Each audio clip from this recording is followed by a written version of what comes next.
여러분 안녕하세요. 서울경제신문 뉴욕특파원 김영필입니다. 오늘 모처럼 만에 증시가 좀 많이 올랐습니다. 결국 두 가지 요인인데요. CPI가 대체로 예상치에 부합하게 나왔고요. 그 다음에 지역은행에 조금 이제 안정감을 조금 찾았습니다. 아마 첫 신호 같아요. 퍼스트 리퍼블릭 뱅크 같은 경우에는 뭐 몇십 프로 이렇게 또 올랐거든요. 그래서 조금씩 이제 첫걸음이지만 안정감 찾아가는 모습을 보여줬다. 이 두 가지 때문에 오늘 증시가 좀 많이 올랐습니다. 그래서 오늘 증시 상황 어떻게 볼지 같이 한번 알아보도록 하시죠. 그래서 오늘 제목은요, 2월 CPI 이후에 3월 금리 인상 전망치는 0.25에 아주 무게가 더 실렸다. 이쪽으로 조금 더 많이 가는 것 같아요. 이쪽이 좀 유력한 것 같아요.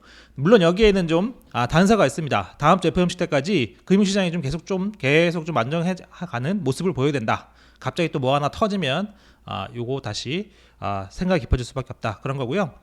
퍼스트 리퍼블릭 뱅크, 제가 이제 좀 전에 말씀드렸던 데인데요. 오늘 26% 넘게 올랐다. 그런 겁니다.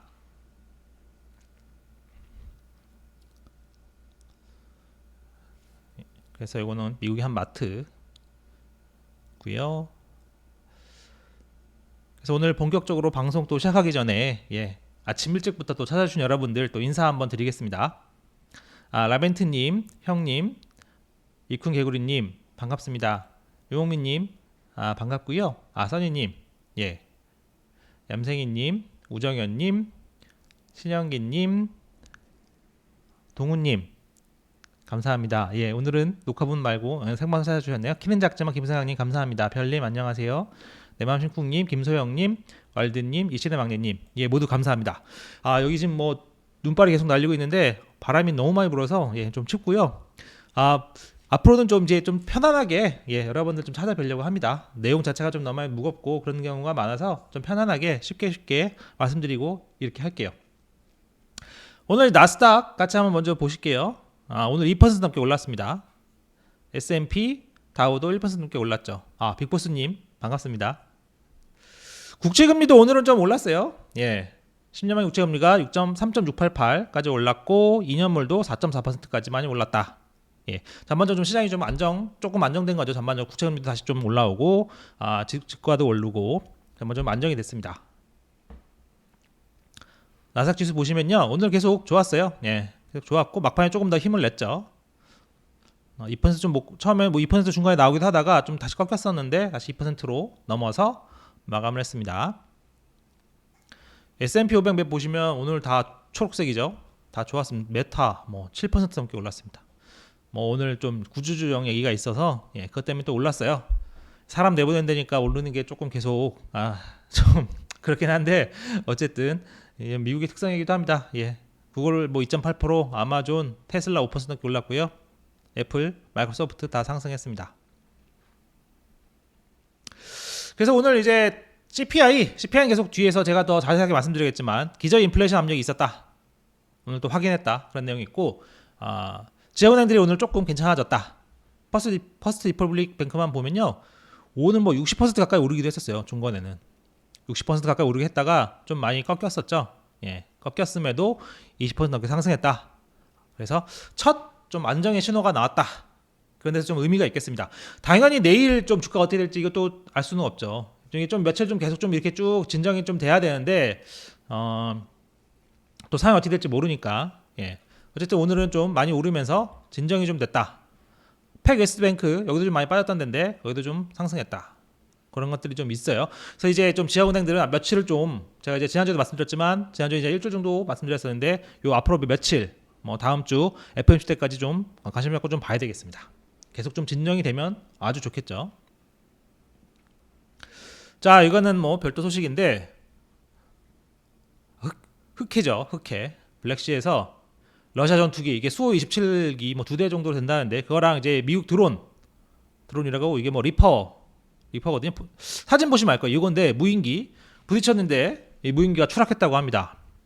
그래서 이제 군용기끼리 서로 부딪혀서 떨어진 거니까 조금 긴장감이 높아지겠죠. 지금 사실 우크라이나 문제 때문에 미국과 러시아 좀 계속 부딪히고 있는데 군용기가 부딪혀서 떨어졌으니까 좀 긴장감은 더 높아질 수 있을 것 같습니다. 이 부분도 같이 좀 봐야 될 것 같아요.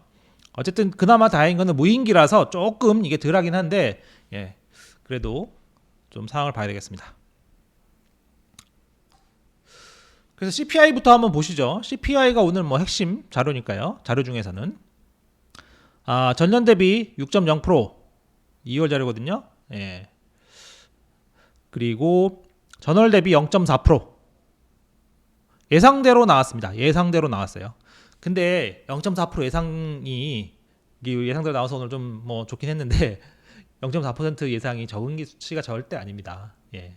잘 보셔야 돼요. 절대로 적은 수치가 아니에요. 그때도 말씀드렸지만 단순하게 0.4%만 12달하면 4.8% 5% 가까이 나온다고 말씀드렸잖아요. 그래도 그나마 조금 줄어들었죠. 그래서 이제 부분별로 조금 더 보면 중고차는 사실 조금 이제 뭐 오를 수 있다 그런 얘기가 있었는데 예, 하락했습니다. 의료 소비도 내렸고 에너지 조금 내렸어요. 거주비가 좀 많이 올랐어요. 이거 보시면 렌트 중고차 많이 내렸죠. 쉘터 부분이 0.8% 전월 대비 0.8% 다시 또 상승했죠. 전년 대비 8.1% 엄청나게 뛰고 있습니다. 그래서 이제 계속해서 파월도 그렇고 오늘도 제가 뭐 좀 전문가 매트를 좀 찾아보니까 올해 중반 이후에 조금 낮아질 거다 그런 기대감이 있긴 해요. 근데 아직 중반까지 가려면 좀 멀었잖아요. 좀 계속 강한 숫자가 나올 것 같다.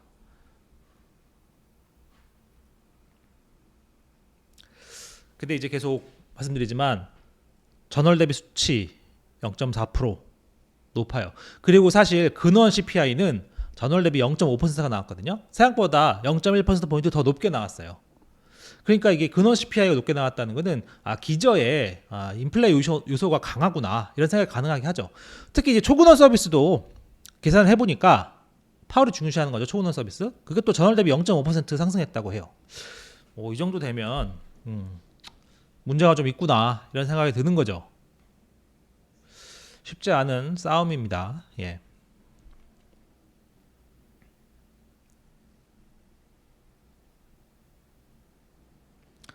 그러니까 오늘 제이슨 퍼먼이 뭐라고 했냐면요. 근원 CPI가 0.5로 뜨겁다. 인플레이션 여전히 너무 높고 떨어질 기미가 보이지 않는다. 이번에 그 실리콘밸리 은행, 그 다음에 이제 그게 이제 시그니처 은행으로 번지고 사실 퍼스트 리퍼블릭 뱅크도 중간에 뭐 자금 수혈 받은 거잖아요. 그렇게 좀 번지지만 않았으면 2월 CPI 자료로만 놓고 보면 3월에 0.5%포인트 했어야 된다. 근데 지금은 상황이 좀 달라졌으니까 전염이 있었고 지금 좀 약간 그나마 좀 안정돼가는 모습이잖아요. 그러니까 0.25로 해야 된다. 두 번의 뜨거운 CPI에도 금리 인상을 중단한다면 난 놀랄 거다. 이렇게 얘기를 했습니다. 이게 오늘 퍼먼만 그런 게 아니고 좀 전반적으로 많은 분들이 0.25 얘기를 많이 했어요. 페드워치 한번 보실게요. 페드워치 보시면 오른쪽이 0.25거든요. 오른쪽 0.25예요. 한 79%뭐 계속 시시각각 변하니까 뭐 차이가 좀 있긴 한데 79% 정도 됩니다. 거의 이쪽에 많이 쏠려 있는 거죠. 그래서 0.25 할 거다 이렇게 얘기들이 있어요. 근데 이제 제가 어제도 말씀드렸지만 막판 변수가 좀 있어요. 그건 이제 그 다음 주까지 은행들이 조금 이제 안정이 되느냐 이게 중요합니다. 아무래도 제 생각에는 그 연준이 추가로 돈을 빌려주기로 했죠. 그 채권 같은 거 담보 잡고 돈을 빌려주기로 했고 예금도 사실상 이것도 오늘 좀 이게 논란이 있었어요. 야 그럼 이거 진짜로 다 보장해 주는 건 맞아? 이러려면은 근데 법적으로 법을 바꾸거나 이렇게 해야 되는 거 아니야? 이렇게 되는 거죠. 사실 약간 우회로를 쓰다 보니까 이게 논란이 좀 있을 수 있는 겁니다. 당연히. 지금 보면 그 예금보험기금 한 $1200밖에 안 되는데 그럼 예를 들면은 뭐 JP모건 체이스 갑자기 무너지면 그거 다 그걸로 무너질 거예요? 아니죠. 그러니까 논란이 좀 있었는데 어쨌든 전반적으로 오늘을 은행들도 좀 안정이 되고 CPI가 좀 높게 좀 기저 CPI가 높게 나오니까 전반적으로 0.25를 해야 되겠다 그런 얘기들이 많았습니다. 그래서 요 두 가지 요소가 있는 거죠. 오늘 증시가 오른 이유기도 하지만 그것 때문에 0.25를 해야 되는 이유가 되는 거기도 해요. 예. 찰스 슈왑도 오늘은 좀 많이 올랐습니다. 뭐 CEO도 자사주를 샀고 올가에서도 주식을 샀어요. 그러니까 이런 거로 생각해 보면 이거는 크게 문제가 없는 거다 이렇게 생각했기가 샀겠죠. 예. 그리고 켄 그리핀 여기도 유명한 사람인데 지역은행 웨스턴 얼라이언스 여기도 최근에 엄청 빠졌었거든요. 주식 5%를 사들였다고 합니다. 그래서 어제 47% 폭락했던 게 이날 14% 상승했다. 그러니까 이런 신호들은 조금 이제 투자자들한테 신호를 좀 주는 거죠. 아, 헤지펀드에서도 지역은행 좀 주식을 사고 하는 거 보면, 물론 이제 은행마다 좀 당연히 다르겠죠. 근데 뭐 저평가된 걸 더 샀을 텐데 조금씩 괜찮은가 보다 이런 느낌이 좀 퍼질 수 있는 거죠. 그래서 이제 공매도로 유명한 아저씨죠, 마이클 버리. 이번 은행 위기가 빨리 해결될 거다. 진정한 위험은 아닌 것 같다, 이렇게 얘기를 했습니다. 그래서 이제 처음에 실리콘밸리 은행이 그 자체만으로는 그 정리할 수 있는, 충분히 정리할 수 있는 문제였지만 이게 전염이 되다 보니까 연준과 미국 재무부 FDIC가 빨리 나섰죠. 매각을 했으면 그것도 매각하는 거로 그냥 끝났을 텐데 매각이 또 안 되니까 빨리 나서서 완전히 그냥 더 던지지 않게 세게 한번 처리를 했습니다. 뭐 전액 예금 보장 해주면서요. 그러면서 이제 첫날은 조금 약발이 좀 드는 둥 마는 둥 월요일이요 했는데 오늘은 조금 들었다, 그런 상황입니다. 그래서 이제 그런 전반적인 실리콘밸리 은행의 성격, 기본 성격, 그리고 뭐 자산 규모 이런 걸 봤을 때는 이번 위기가 빨리 해결될 거다, 그렇게 얘기하는 게 마이클 버리의 생각이에요.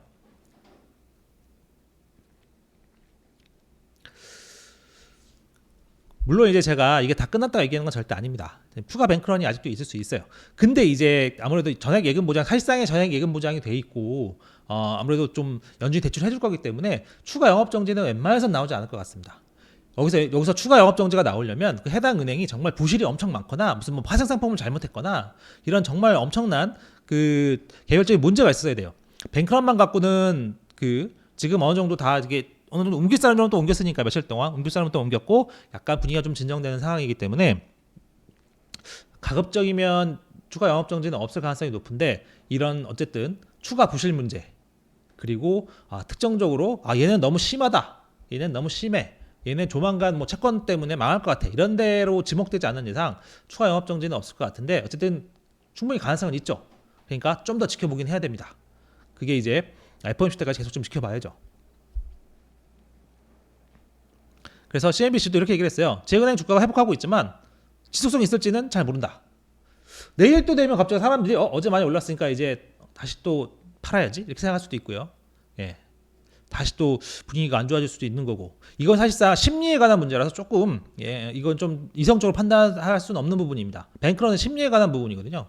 심리에 관한 부분이라 자꾸 뭐 언론에 나오고 이러면 혹시나 해서 또 옮기고 이런 거에 사람의 마음이기 때문에 조금 더 보긴 해야 됩니다. 그래서 이제 오늘도 금리 인상을 중단해야 된다, 그런 얘기가 계속 나오긴 해요. 근데 이제 전반적으로 봤을 때 CPI 그리고 금융이 조금씩 안정돼 가는 거 봤을 때 한 그 전까지 특별하게 또 돌발 상황이 없으면 올려야 되는 게 아니냐, 그런 얘기가 좀 더 많았다는 거, 그런 상황을 제가 전해야 되는 겁니다.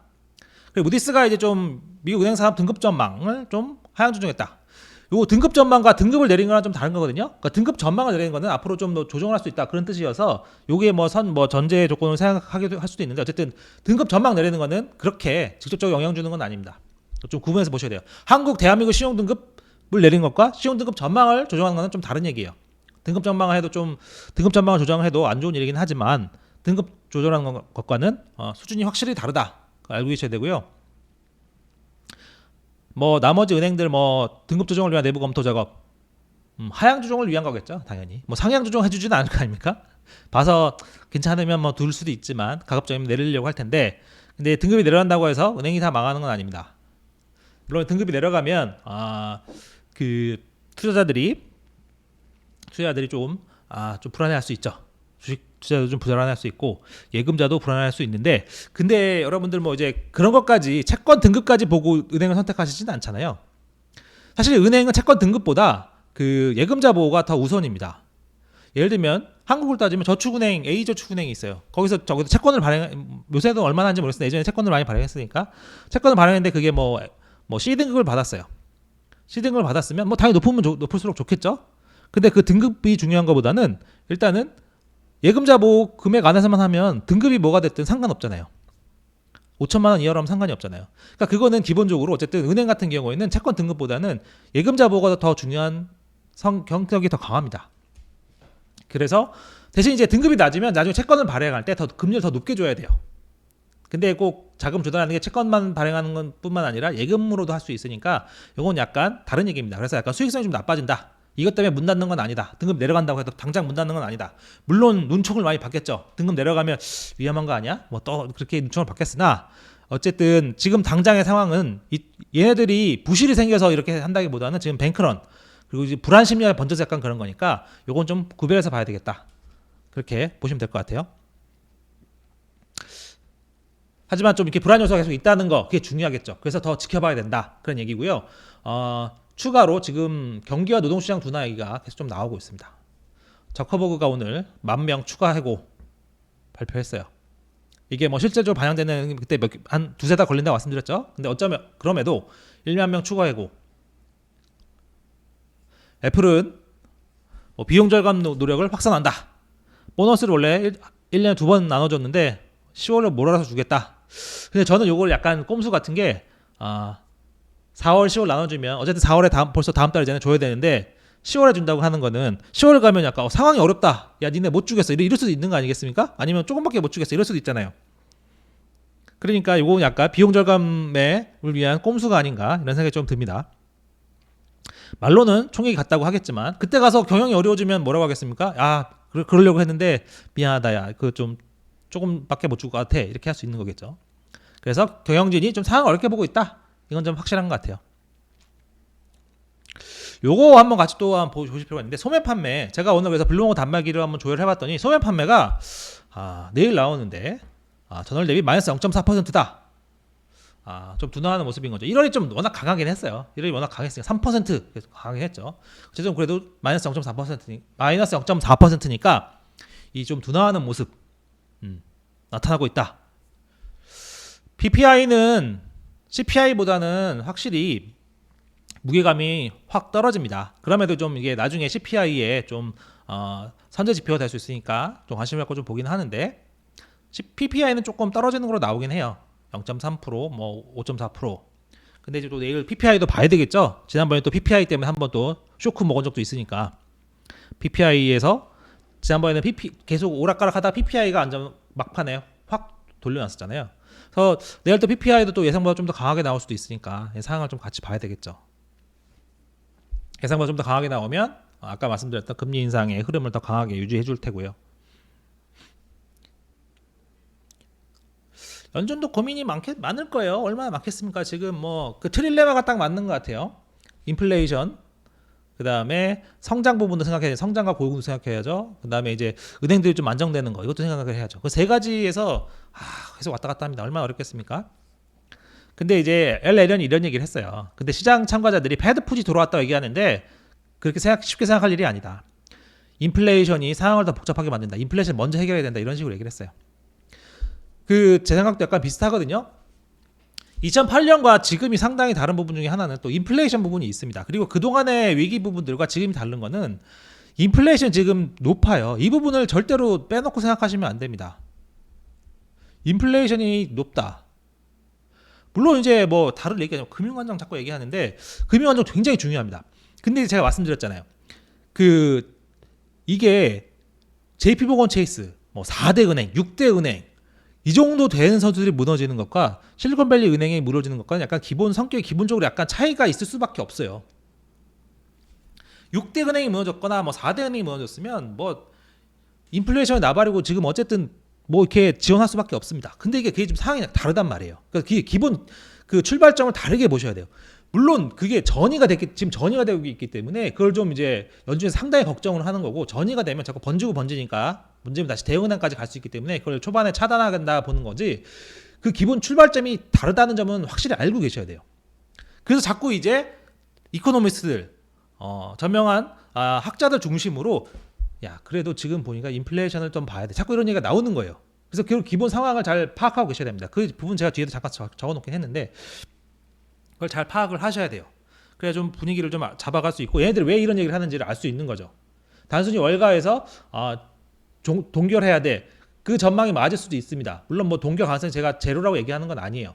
하지만 전체적인 흐름을 봤을 때 뭐가 더 확률이 높은지 제가 그런 부분을 여러분께 전해드리려고 하는 거거든요. 그 퍼머는 조금 더 자세하게 얘기했습니다. 이거는 보시면 될 것 같아요. 올리지 않으면 나중에 더 많이 올려야 될 수 있다. 더 커진다는 거죠. 퍼머는 어제도 그런 얘기를 했었죠.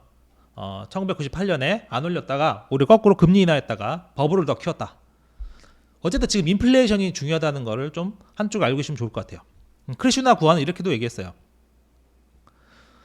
SVB 사태로 기준금리 인상을 중단할 것이라는 신장의 잘못된 생각을 연준이 바꾸게 만들 수 있다. 이번 인플레이션이. 그러니까 이번 2월 CPI는 시장이 이것 때문에 금리 인상 중단할 거야. 이런 잘못된 생각을 갖고 있는데 그걸 이번에 바꾸게 할 수 있다. 그렇게 얘기를 한 거예요. 카라이칸 보실까요? 카라이칸은 또 이렇게 얘기를 했습니다. 지금 우리 경제의 가장 큰 문제, 우리 경제라니까 미국 경제겠죠? 우리 경제가 가장 큰 문제, 지금 부서지고 있는 거는 인플레이션 때문이다. 그리고 기업의 지배구조, 리더십, 지배구조 얘기입니다. 카라이칸이 원래 기업 사냥꾼 많이 들어보셨을 거예요. 그러니까 기업 지배구조는 리더십 이런 거는 그런 걸 얘기하는 거예요. 지배구조 이런 걸 얘기하는 거라 그거는 저희가 모르겠고 그건 논외고 어쨌든 인플레이션을 그렇게 좀 중요하게 생각한다는 거 받으시면 좋을 것 같아요. 그래서 이제 일단 3월 부분은 어쨌든 좀 말씀드리기에 지금 시장에서는 0.25가 조금 더 시장 그리고 전문가들 사이에서는 0.25 인상하는 게 조금 더 유력하지 않나 이렇게 생각하고 있는데 이게 중요한 건 또 터미널 레이트입니다. 이 최종금리는 좀 여전히 견해 차이가 조금 있어요. 의견이 좀 분분한데 시장을 보면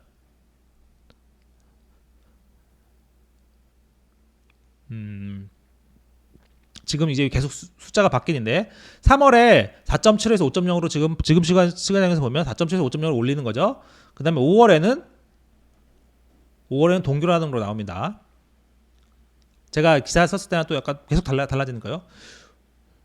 6월에도 동결. 하지만 그때부터 인하한다는 것들이 막 나오기 시작해요.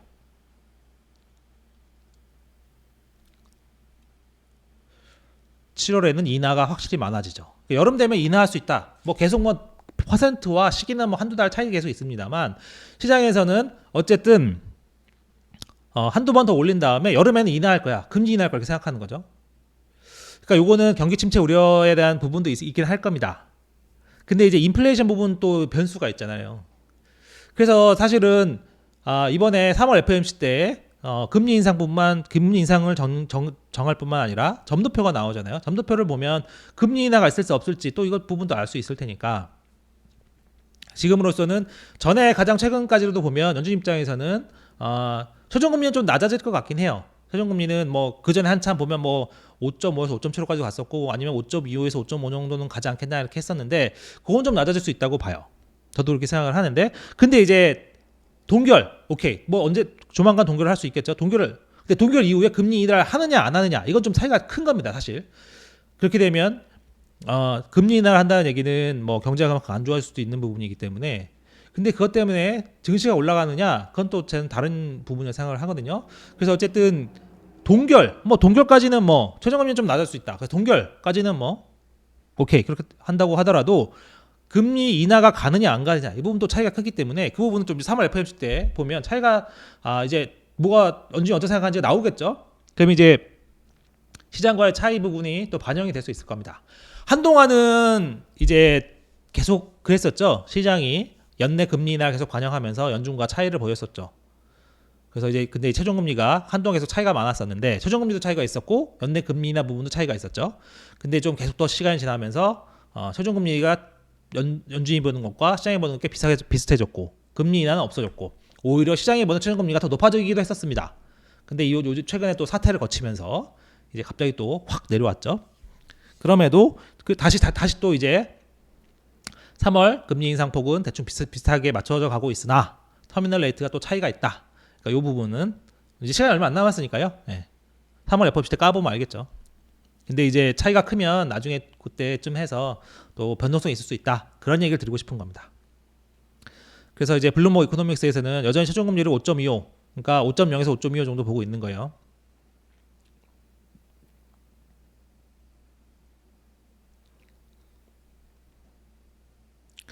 어쨌든 증시만 좀 두고 보면 사실 요새는 증시 전망 쉽지 않죠. 워낙 은행도 갑자기 또 다시 또 불안이 커질 수도 있으니까요. 그래서 이제 누빈에서는 이렇게 봤습니다. 예를 들어 다음 주 정도까지, 다음 주는 또 이제 FOMC가 있으니까요. 다음 주 정도까지 매일 별다른 일이 없다면 증시 상승에 도움이 될 거다. 상승 요인이 된다는 거죠. 하지만 이게 위기를 다 극복했다는 말은 아니다. 사실은 좀 이제 중장기적으로 보면 좀 금리가 좀 어쨌든 계속 기축되는 부분이 있기 때문에 꼭 이것 때문에 뭐 채권 문제가 생긴다기보다도 부실 대출 부실이 생길 가능성은 기본적으로 높아지는 거예요. 그건 당연한 거죠. 좀비 기업들 계속 이제 금리 올라가고 하면 부실이 나오겠죠. 부동산도 마찬가지일 테고. 그러면 은행 쪽에서는 조금 계속 부담이 커지겠죠. 부실 대출이 커지면 나중에 손실이 생길 수도 있고 증자를 또 해야 되고 증자는 당연히 잘 안 될 테고. 그거는 뭐 이제 금리 상승기, 경기 침체기에는 당연한 일이긴 합니다. 어쨌든 그게 좀 장기적으로 그렇게 갈 수 있기 때문에 그런 부분은 보긴 해야 되죠. 그리고 이제 4% 살아신 이 사람도 이제 0.25 정도로 가는 궤도가 정해졌고 예측성을 좀 이제 드러났기 때문에 좀 어느 정도 이제 사람들이 알게 됐기 때문에 증시가 좀 반등할 수 있을 거다 이렇게 보긴 했어요. 하지만 좀 장기적으로는 조금 더 보긴 해야 되겠다. 왜냐면 고금리 영향이 좀 드러나기 시작하긴 한다. 그런 얘기겠죠. 어쨌든 시간이 조금 더 걸리긴 할 것 같아요. 요게 좀 더 명확해지려면 은행 부분이 뭐 아까 말씀드렸듯 며칠 새 조금 더 보긴 해야 될 테고 그다음에 FMC 지나면 FMC 점도표 나오고 하면 방향성이 더 정해지겠죠. 시장에서 이제 요 문제가 최근에 그 시장 혼란이 좀 실제로 어떤 건지 파악하는데 시간이 조금 더 걸릴 수 있습니다. 예. 그리고 모든 사람이 다 알려면 시간이 걸리고요. 그 얘기를 누가 했었는데 그 얘기는 또 맞는 것 같아요. 그러니까 일반 예금자 입장에서 채권의 듀레이션 리스크, 그러니까 뭐 갖고 있으면 손실을 안 보고 만기까지 가져가면 손실을 안 본다. 이거를 알기가 쉽겠냐 이런 얘기를 하기도 했는데 그 얘기가 맞는 것 같기도 합니다. 그러니까 어쨌든 그런 좀 근데 나중에 되면 또 알 수 있죠. 나중에 되면 언론에서도 보고 하다 보니까 그래? 그런 줄 알았는데 아니구나 이렇게 알 수도 있으니까 시간이 좀 더 걸릴 수 있을 것 같긴 해요. 그리고 최근에 풋옵션 그다음에 공매도 좀 많았다고 합니다. 그것 때문에 이제 지역은행 어쨌든 하락폭이 더 컸던 것 같아요. 예, 이 와중에 공매도 또 많았다는 거. 그래서 제가 좀 계속 말씀드리려고 하는 거는 서머스가 이런 얘기를 했어요. 실리콘밸리 은행은 단기로 돈을 빌려서 장기로 굴리는 가장 기초적인 실수를 범했다. 이게 제가 전에도 매니지먼트 자꾸 이게 왜 이렇게 하는지 잘 이해가 안 된다고 얘기했는데 기본적으로 이제 은행의 기본 구조가 스타트업에 집중돼 있었고 너무 집중돼 있었고 그 다음에 이 기본 관리가 가장 기본이거든요. 이걸 좀 맞춰야 돼요. 왜냐하면 예금을 1년짜리를 받아놓고 3년짜리 대출하면 나중에 당연히 문제가 생기는 겁니다. 당연히 문제가 생기는 거죠. 1년짜리 받아 3년짜리 대출을 하면 대출은 3년 내내 못 받는 거잖아요. 근데 1년짜리는 예금을 받으면 1년 뒤에 돌려줘야 되잖아요. 이걸 맞추는 작업을 계속합니다. 은행이라는 게 기본이에요. 가장 기본이거든요. 근데 보면 실리콘밸리 채권 국채를 많이 샀다고 했잖아요.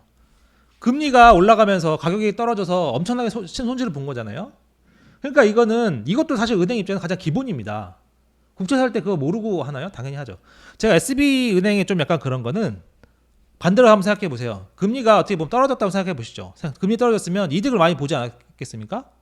이득을 엄청 봤을 수도 있어요. 지금 보면 금리가 많이 올라가서 뭐 18억 달러 그때 손실을 본 거잖아요.